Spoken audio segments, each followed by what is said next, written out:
Muy buenos días, saludando a todos ustedes que conectan con nosotros cada mañana. Qué bueno es poder estar aquí cumpliendo con nuestro compromiso de llevarles informaciones de salud, bienestar por su calidad de vida. Hoy me encuentro acompañada, agradecida porque el doctor ha dispuesto de ese tiempo para venir a compartir con nosotros desde el tema la labor del oncólogo en el cáncer de mama y también de próstata. Él es el doctor Juan Vila, quien es oncólogo del Hospital Oncológico de Santiago. Doctor, muy buenos días y qué placer inmenso poder tenerle con nosotros. Bueno, el gusto también es mío.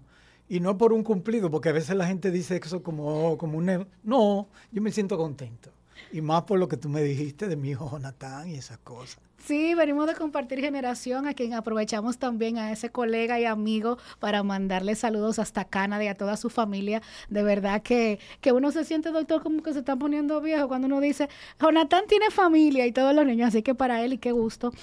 Yo le decía, tengo una misión de compartir con tu padre y en este escenario, doctor, sabemos que ya las noticias han dicho suficiente y que bueno tenerlo en calidad ahora de nuevo hablando de lo que mejor usted sabe hacer. Y que me gusta hablar de educar a las personas, que crear conciencia. Creo que todavía no hemos logrado que todas las personas entiendan la importancia que tiene la prevención en el cáncer. Aunque el cáncer de mama suena como una bomba lo que voy a decir. El cáncer de mama no es una enfermedad prevenible. Es detectable. Y eso la gente, wow. Sí, así mismo. O sea, lo que uno puede hacer es que podamos tener una detención temprana. Por eso es tan difícil hacer una campaña diciendo que te toque, porque si te toca, bueno, si te toca, porque realmente no debería sentirse la lesión para que sea temprano. Debería tener que no se palpe. Y es por eso que hacemos mucho énfasis en los estudios diagnósticos, en ir al médico, no importa que tú no tengas nada. A mí me toca, por ejemplo, este año, me toca chequearme la próstata y me toca hacerme una colonoscopia. Tú dices, ¿cómo que te toca? Sí. A la mujer le toca hacerse su papá Nicolau, por lo menos cada 6 meses o al año, y le toca también hacerse su mamografía después de 40 años, y si alguien en la familia o su madre o familiar de primera línea le dio un cáncer temprano, tiene que comenzar 10 años antes que le dio a esa familia. Entonces es importante detención temprana. Eso es lo que queremos dejar. Si se le olvida todo lo que yo dije hoy y se acuerda que la detención temprana es nuestra meta, lo que queremos dejarle, detención temprana, que se le quede eso. Y qué bueno que usted lo recuerda, doctor, porque muchas veces habíamos escuchado un mensaje desde el marketing enfocando en prevenir. Es bueno tener hábitos saludables, pero es más bueno, como usted dice, poder hacerse esos chequeos oportunos y sobre todo, doctor, para lograr un diagnóstico que permita un tratamiento en lo inmediato, porque entonces puede haber mayor capacidad o mayor probabilidades de supervivencia, ¿no? No, como dice el refrán, pasmo con tiempo tiene remedio. Y cosita chiquita, mi papá decía una frase, pero yo no sé si suena tal vez un poco vulgar, decía pendejadita chiquita. O sea, decía, y yo lo tomo para poder educar a las personas.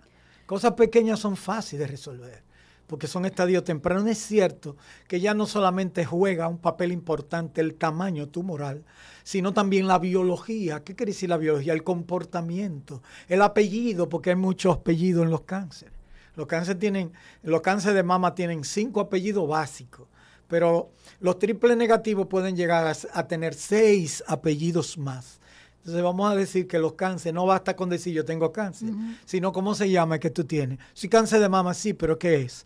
Luminal A, luminal B puro, luminal B con HER2 enriquecido, HER2 puro sin luminal, triple negativo, ¿qué tú tienes? O sea, hoy en día, cuando una gente se le detecta una lesión, se le toma una biopsia casi siempre con agujas. No debe abrirse un paciente hoy en día, no. Solamente tiene indicaciones, porque no podemos decir que nunca, tiene indicaciones precisas para poder abrir el paciente. Cuando hay dudas, cuando se le ha tomado una biopsia, pero seguro no la quiere cubrir y todavía hay una lesión que uno se siente como con esa incertidumbre, entonces uno tiene que sacar la lesión. O cuando el paciente también no tiene tranquilidad y necesita que le quiten la lesión luego de haber hecho una biopsia primero. Doctor, usted está de cara a realidades de frente a pacientes que llegan a diario buscando atención en sus patologías, pero también se encuentra de frente con una realidad socioeconómica de esos pacientes desde el hospital, desde el oncológico en este caso. ¿Qué estamos viendo, doctor? ¿Qué está llegando a donde ustedes? Bueno, es bueno que sepan que yo trabajo en el Cabral Ibáez durante más de 30 años. Entonces, y trabajo en el oncológico. O sea que yo veo los dos lugares más vulnerables, porque en el hospital, si no tiene seguro, tiene que ir, pero en el oncológico, la mayoría de los pacientes tienen SENASA por lo menos subsidiado. Ya la seguridad social prácticamente está al alcance de todo. Y cuando se trata de cáncer, por lo menos hay un fondo. O sea, toda persona tiene derecho a un fondo que le ayuda a darse su tratamiento, y eso antes no lo teníamos. Yo que vengo del contexto desde antes de la seguridad social y teníamos que hacer biopsia como pudiéramos, tenemos que decir que los pacientes de ahora tienen muchas ventajas en relación al anterior. Se cubren muchas cosas que antes. Nosotros somos privilegiados en relación a la cantidad de dinero que se está invirtiendo en salud en República Dominicana. Claro que nos falta, somos un país, eufemísticamente hablando, en vía de desarrollo, o tercermundista, ya no se usa esa palabra, se usa en vía de desarrollo, pero es lo mismo, somos pobres. Eso quiere decir que todavía no hemos llegado y que todavía necesitamos alcanzar un nivel de educación que nos permita no solamente detectar las enfermedades cuando ya está muy avanzada, sino cuando el paciente ya tiene la conciencia de que él tiene que chequearse, porque le toca chequearse por su edad, por situaciones, porque tiene familiares cercanos con cáncer de uno u otro. O sea, eso es lo que queremos crear. Ya lo demás es marketing, como dicen ustedes. No, y el doctor, que me encanta porque está totalmente empapado de cada área. Doctor, ¿cuál es la labor de ustedes como oncólogo con ese paciente? En este punto de que estamos, que noviembre ya, ¿verdad?, mes del cáncer de próstata, pero yo siempre insisto en que no deberíamos hablar únicamente de cáncer de mama en octubre. Entonces aquí estamos predicando con el ejemplo. Y por eso entonces, ¿cuál es ese acompañamiento que ustedes le dan a las pacientes con cáncer de mama y en este caso a esos pacientes con temas de cáncer de próstata? Lo más importante, por ejemplo, en el cáncer de mama, es que los pacientes se hagan sus estudios. La próstata por igual. Pero la próstata, muchas personas quieren obviar el tacto rectal. Y el tacto rectal ayuda mucho a una gente con experiencia. Porque el PSA, que es lo que se busca en la sangre, el antígeno prostático específico, ese PSA son unas siglas, por eso se escriben con mayúsculas, como todas las siglas. Entonces uno lo busca en sangre, pero muchas veces en sangre no hay una detención del antígeno prostático. Y entonces eso puede crear un falso negativo, teniendo un nódulo que tal vez es positivo, pero en sangre aparece negativo. Entonces, nosotros recomendamos que ya después de los 45 años, la mujer en mama se chequeen sus mamas, después de 40. O sea, en la guía dominicana hablan de 35 años para mama y próstata, bueno, 45 años. O sea, hacerse su PSA y hacerse un tacto rectal con palpación de la glándula prostática. Eso es muy importante, porque así una persona con experiencia puede decir la presencia o no de nódulos.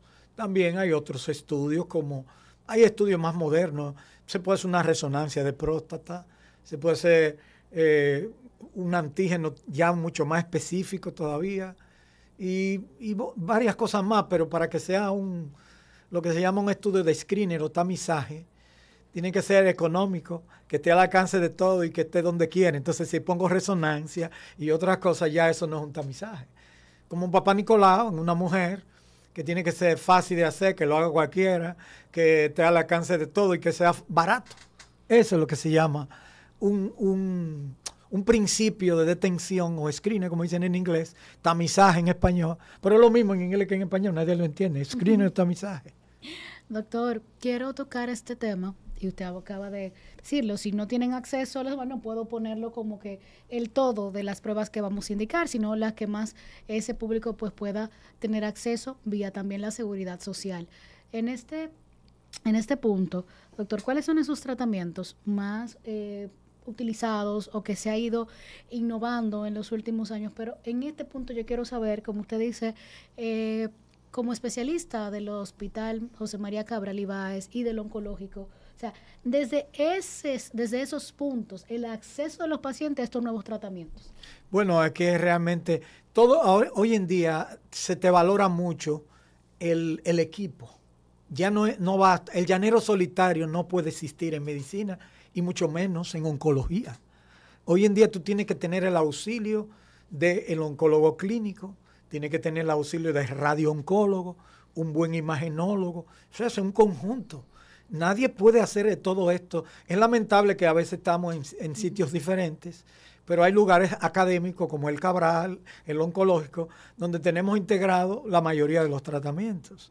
En el instituto, por ejemplo, que es especializado en cáncer, ahí están todas las especialidades y hay escuelas de oncología, de gineco-onco, o sea, la cirugía oncológica. Las ramas básicas nosotros las tenemos y eso se valora mucho. Discusiones de casos complejos.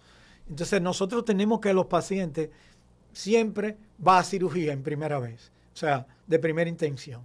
Se hace su mamografía. El cirujano evalúa si tiene que hacer biopsia o no tiene que hacer biopsia. Educa al paciente, si tiene que dar un seguimiento estrecho. Hay un lenguaje en cada estudio que se llama, por ejemplo, en mama, se llama BRACS, que significa, son unas siglas en inglés, que significa o sea, imagen de mama de reporte o reporte en imágenes de mama. Breast Image Report Data System, sistema de data en reporte de imagen de mama. Entonces, eso se usa hasta en China, va de 0 a 6 y cada cosa tiene un significado. Si el radiólogo, porque aquí en Santiago hay expertos en mamas nada más. Tenemos, por ejemplo, uno por aquí, otro por allí, otro por aquí. O sea, tenemos más o menos unos 4 o 5 que son expertos en mamas solo en Santiago. Y eso es un privilegio. Entonces, ellos te dan a ti con muchos detalles dónde y qué tenemos que hacer. Si te dice un BRAC 4A, 4B, 4C o un BRAC 5, significa que ese paciente hay que hacerle biopsia. Si te dice 0, quiere decir que el estudio es incompleto. Si te dice BRAC 6, significa que ese paciente ya se conoce que tiene un cáncer y volvieron a repetirle a ver si el tratamiento que se le está dando está funcionando cuando el oncólogo clínico le está dando hormona o quimio, lo que sea. O sea que tenemos hoy, miren, señores, aquí en República Dominicana podemos decirlo, tenemos todo lo necesario. Para el cáncer de mama, de próstata, no hay un área que dice, no, vete fuera porque aquí no se te va a poder hacer, aquí se puede hacer de todo. Lo único que falta es que usted tome la acción de ir a chequearse de manera preventiva para poder detectar a tiempo cualquier anomalía y tratar oportunamente. Vamos a esta primera pausa y al regreso continuamos hablando con el doctor Vila.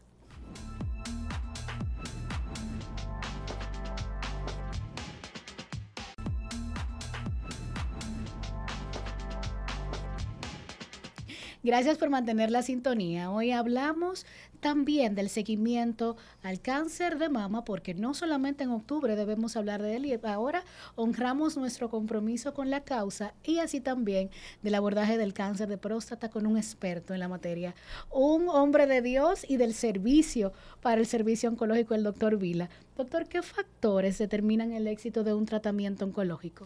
Bueno, el principal factor que determina es conocer la enfermedad.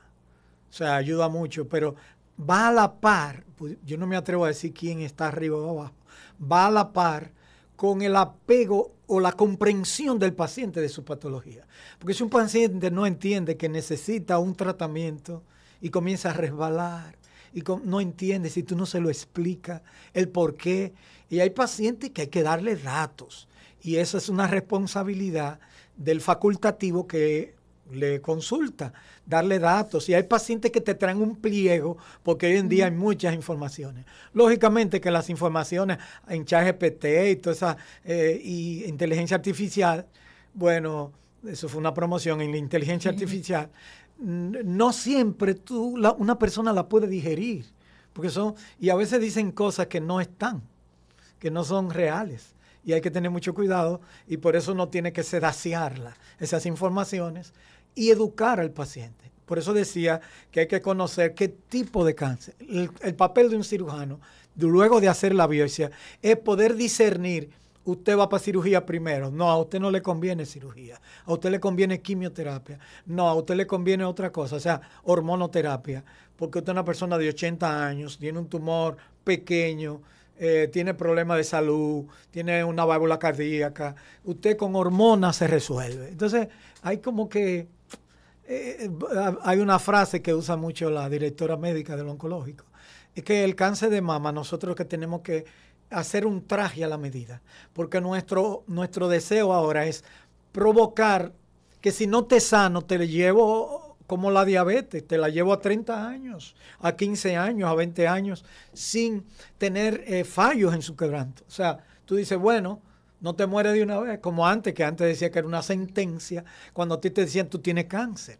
No, hoy en día no necesariamente. Recuerden también el estadio temprano, los tratamientos han mejorado mucho, los tratamientos Diana, porque así como yo mencioné los tipos de cáncer, también debo mencionar que esos tipos de cáncer, muchos de ellos tienen terapia que van dirigidas a lo que tienen, a lo que yo detecto. Por ejemplo, un paciente que tiene el factor de crecimiento epidérmico 2, HER2, sobreexpresado, 3 cruces, como decimos nosotros, tiene un medicamento que le da a la diana. Entonces eso es importante que nosotros le digamos que antes se ponía como factor de mal pronóstico. Hoy te dicen, no, tú tienes un mejor pronóstico porque te doy un tratamiento que es para eso específicamente. Y con los hombres, doctor, y este tema de que tal vez son los que más se resisten al abordaje y cuando le dan un diagnóstico, entonces vienen los miedos porque ellos quieren dejar en primer lugar el tema de la virilidad, de la sexualidad. Señores, hay que tratar, hay que operar.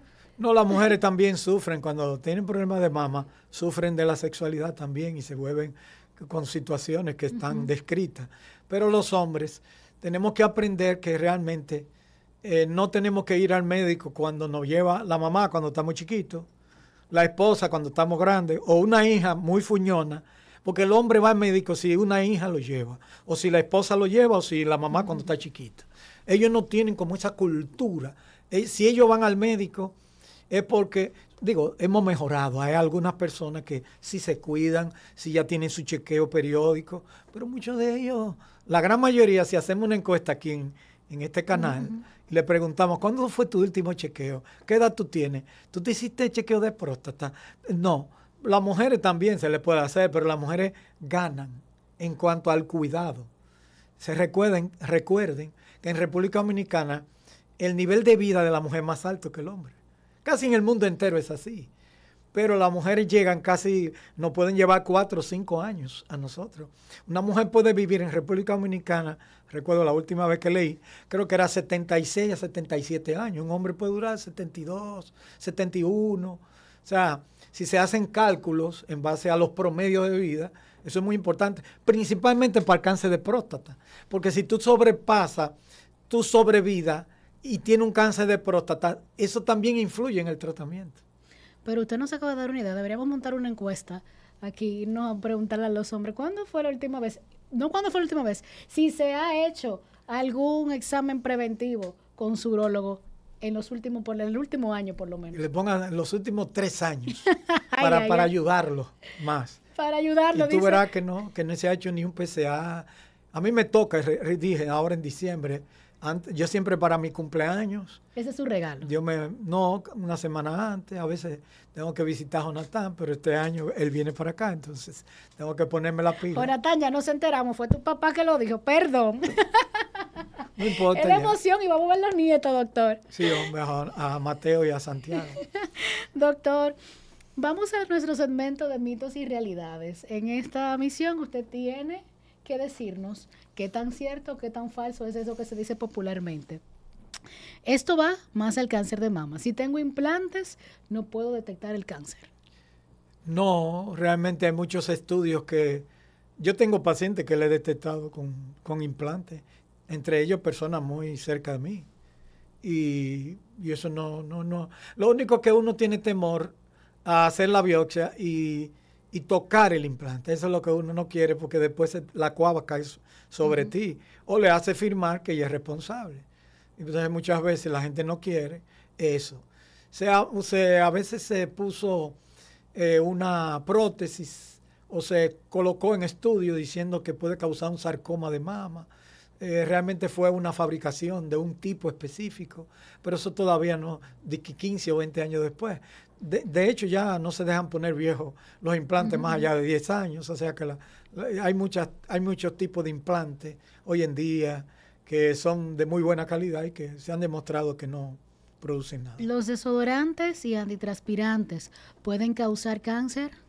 No, eso es un mito. La National Cancer, o sea, el Instituto de Cáncer de los Estados Unidos tiene una página.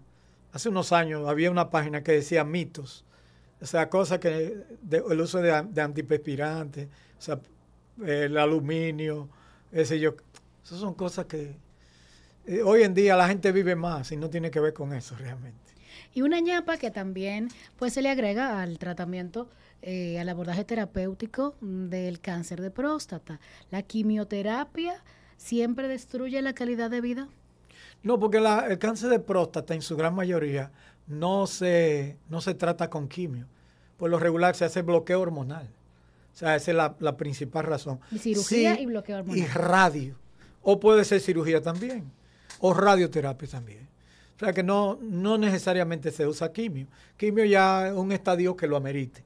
Pero la gran mayoría son con bloqueo hormonal, cirugía o radioterapia puede corregirse el problema de cáncer de próstata. El cáncer de próstata es el cáncer más diagnosticado en el hombre. Igual que el cáncer de mama es el más diagnosticado en la mujer. Sin embargo, tenemos que reconocer que cuántas pacientes se mueren de cáncer de próstata. Si encontramos los diagnósticos que se están haciendo, que son muchos, la cantidad de personas con, o sea, la mortalidad en relación con la detención son pequeñas, pudiéramos llamarlo así, en relación con el cáncer de mama, que si por ejemplo en Estados Unidos en el año pasado se diagnosticaron cáncer de mama 310,000 aproximadamente, y entre ellos la muerte fue de 46,000, pero es acumulado, es decir, fue todo lo que estaban antes. O sea que la mortalidad no es necesariamente de los cánceres que se diagnosticaron ese año, que eso también hay que tomarlo en cuenta. Mientras que el cáncer de próstata, la mortalidad es mucho menos que en realidad en la relación que hay con la detención, pudiéramos llamarle así, o diagnóstico. ¿Usted hacía la relación entre quimio, radio, cuando una, cuando otra, cuando cirugía, doctor? ¿Cuáles son? O sea, esa diferencia entre una radio, entre una quimio, para nosotros el público, que me gusta que usted explique así de manera llana, entendible, para poder no confundir una cosa con otra, porque automáticamente se dice cáncer y uno piensa en quimioterapia, no importa qué.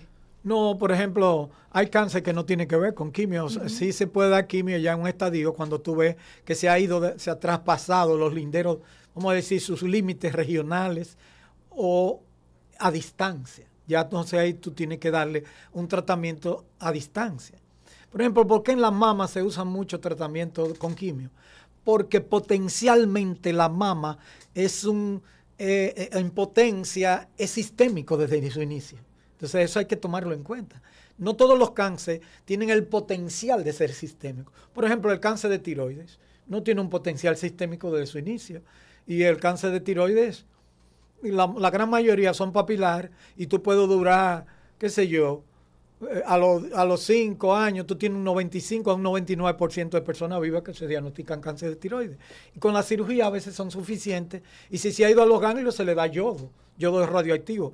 Casi nunca se habla de inhibidores de la tirosina quinasa, que es un tipo de tratamiento, pero que eso es ya en estadio muy avanzado y para tipos específicos. O sea, ahí es que está el discernimiento. Hoy en día tenemos guías internacionales que nos ayudan a discernir por a dónde me voy. Te dicen a ti todos los pasos que tú tienes que hacer. Si tú tienes un estadio tal, si tienes un tumor de tal tamaño, si se ha ido a los huesos, si se ha ido al hígado, ¿qué hacemos? O sea, entonces tú diriges tu tratamiento en base a eso. Claro que también esas mismas guías se escriben en base a la experiencia de lo que la escriben, que son los expertos y los médicos en base a estudios multicéntricos, estudios que se hacen en muchos sitios, etcétera, etcétera. Eso es lo importante. Doctor, estamos viendo cáncer en mujeres más jóvenes. Las probabilidades, ¿verdad? No solamente el tema de la mamografía a partir de los 40, ¿verdad? En pacientes que tienen algún tipo de antecedente, pues tal vez un poquito antes. Quisiera que habláramos de esa nueva incidencia después de la Yo pausa. no diría que es nueva. Vamos a la pausa. Sí, doctor. Está Y bien. después de eso, entonces, para darle el tiempo que el doctor nos siga dando esta cátedra sobre el abordaje del cáncer de mama y también del cáncer de próstata.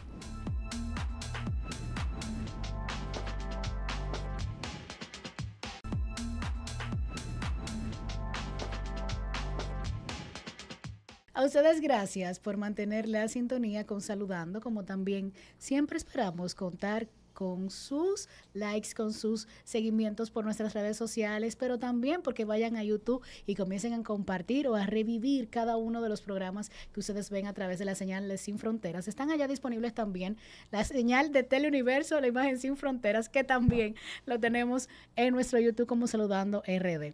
También les invito a que vayan a ver las piezas a Vicky Modas. Esta camisa así que me mandaron para el día de hoy, verde esperanza, verde, como el color también de temporada. Así que ustedes vayan a ver esta y otras piezas en Vicky Modas en el segundo nivel del Hospital Metropolitano de Santiago. Ahora sí continúo conversando con el doctor Vila. Antes de irnos a la pausa hablábamos, doctor, yo preguntaba el tema del aumento de cáncer de mama en mujeres más jóvenes. Y esto se da también en el caso de próstata, donde hay hombres más jóvenes también padeciendo de cáncer.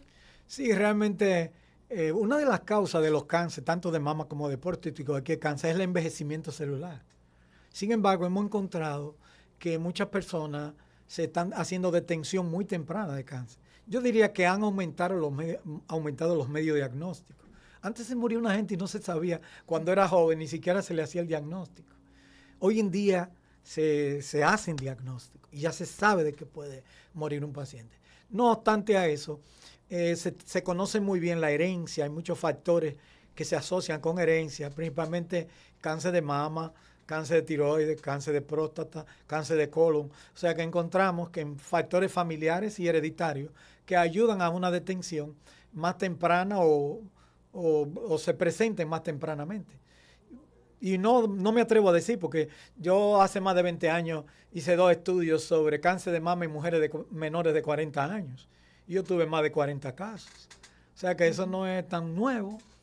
Y ahora lo que me llamó la atención en el último congreso que fui es que se habló por debajo de 55. O sea que están considerando a las mujeres jóvenes por debajo de 55. Aunque los estudios antes nosotros lo hacíamos por debajo de 40 y eran la mayoría de los estudios. O sea, también hay factores ambientales, lo que se llaman factores epigenéticos. Es decir, que hay factores de contaminación que pueden producir una metilación del ADN y pueden producir traslocación en la replicación celular. Estoy hablando un poquito dominguero ahora. Eso quiere decir que, por ejemplo, si tú eres un desollinador, como hubo, se demostró, de chimenea que ponían los niños, le daba cáncer de testículo en Inglaterra.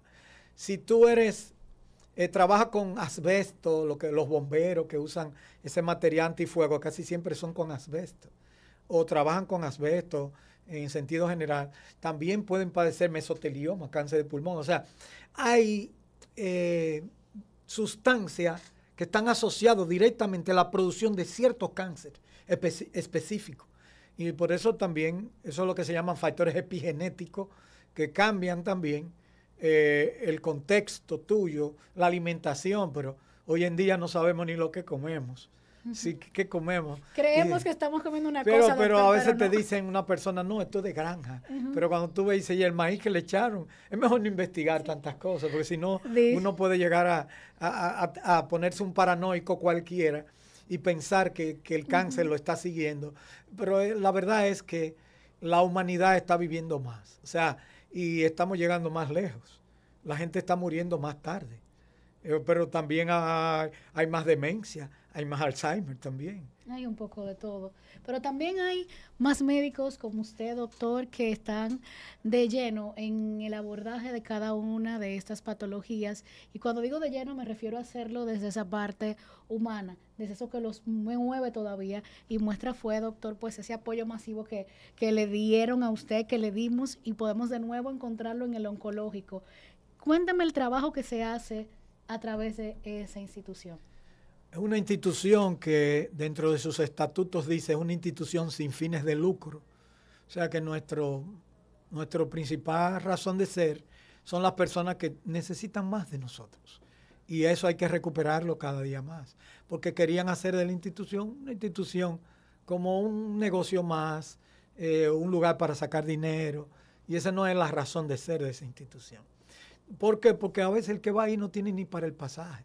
Entonces nosotros tenemos que tratar de ubicarnos, tomar ubícate, o sea, eso es importante, y poder entender la problemática de nuestros pacientes, nuestras realidades. Aquí nosotros en el instituto podemos atender de todo. O sea, nosotros tenemos todas las especialidades que se relacionan con la oncología. Y eso es lo que nosotros queremos también, que la persona recobre, porque hubo ciertas situaciones, pero queremos decirle que estamos ahí y estamos sirviendo.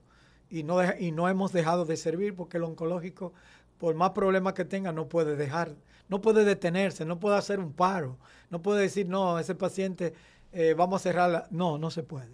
O sea que todo eso es simplemente es decir cualquier cosa. Y nosotros queremos decirle que hay la oportunidad de que usted entre a la institución, que ya no hay lugares donde usted le diga, no, la habitación está cerrada, si usted no paga una privada, no la va a encontrar. No, sino que ahora, si se necesita una habitación, aunque sea privada y está libre, se la da al que la necesite. Esa es la pura realidad.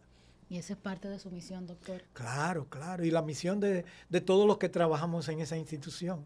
Y no queremos que esa institución como institución pierda su razón de ser y su mística. Porque nosotros vamos a llegar lejos. Porque esa institución tiene 61 años, cumplió ahora. O sea, no es que en los últimos años que creció. Esa institución siempre ha crecido. Y eso es importante que se sepa. Doctor, no quiero dejarlo ir sin hacerle esta pregunta, porque nosotros tenemos un segmento de salud espiritual. Entonces, nunca se nos da la oportunidad de que con un especialista desde la parte clínica, científica, pues también podamos abordarlo desde la fe. Y con usted creo que nos podemos permitir esto. Doctor, ¿cómo influye la actitud y la fe ante la recuperación con un diagnóstico de cáncer, ya sea de mama, de próstata o de cualquiera de lo que ustedes manejan? Se hizo un estudio una vez, ahora no recuerdo la institución, pero se le mandaron a gente que lo entraron a una unidad de cuidado intensivo y se mandó un grupo de personas que oraran por él, por esa persona. Y se demostró que la persona que se oró, o sea, por la que se oró así, dirigido, duró menos días en intensivo. Salió con mucho más fácil de recuperación. O sea, la fe nadie puede explicarlo, solamente se han encontrado esos datos. La fe ayuda mucho. ¿Por qué? Porque cuando tú tienes una razón, si tú sabes para dónde vas, si tú sabes quién tú eres, si tú sabes que tú has confiado, por ejemplo, en Jesucristo, eso te da confianza. Decir, yo no tengo temor a lo que venga. Yo estoy bien. Como dice aquel famoso himno que se llama, si Pascua un río es aquí mi porción, es como las olas del mar. Cualquiera mi suerte es ya mi canción. Está bien, con mi alma está bien.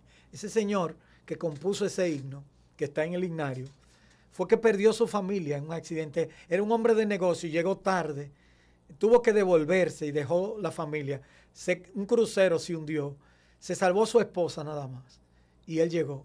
Y él dijo, está bien con mi alma. Está bien. O sea, escribe un himno en ese momento tan difícil para poder reconfortar su corazón. Déjeme decirle que cuando usted tiene a quien llevarle sus necesidades, cuando usted tiene en quien confiar, que es algo superior a usted, para mí Jesucristo, Dios hecho hombre, entonces usted tiende a descansar en sus brazos, en sus manos, como dice en Juan. O sea que nosotros estamos en sus manos y nadie nos puede arrebatar de las manos del Padre. No son palabras nuestras. Y cuando uno se da cuenta, cuando Jesucristo en su oración intercesora, en Juan 17, lo que se llama la oración sumo sacerdotal, cuando el Señor dice, Señor, no te pido que lo saque del mundo, sino que lo libre del mal. A veces nosotros quisiéramos decir, Señor, sácame de aquí, ven pronto, ya yo no quiero estar aquí. Nos manda un primo. Sin embargo, esas son las cosas que necesitamos para crecer. ¿Y por qué a mí? Dice un paciente, ¿por qué a mí me dio esto? Bueno, estamos aquí en este mundo que es un mundo que es pecador y que nos vamos a morir un día. Y como consecuencia del pecado vino la muerte y las enfermedades. Y eso hay que entenderlo. Doctora, agradecemos su participación en el día de hoy en Saludando, donde combinamos un poco de todo. Aquí tuvimos 2 programas en uno y, como usted dice, estamos clamando porque he leído personas que Jesucristo ven y si no, papá Dios, pero por lo menos el primo. Pero mientras eso pasa, tenemos ángeles terrenales como usted que siguen haciendo la labor humanitaria que tanto necesita nuestra sociedad. Muchísimas gracias, doctor. Gracias a usted. Y gracias a ustedes por el favor de su sintonía. Será hasta mañana.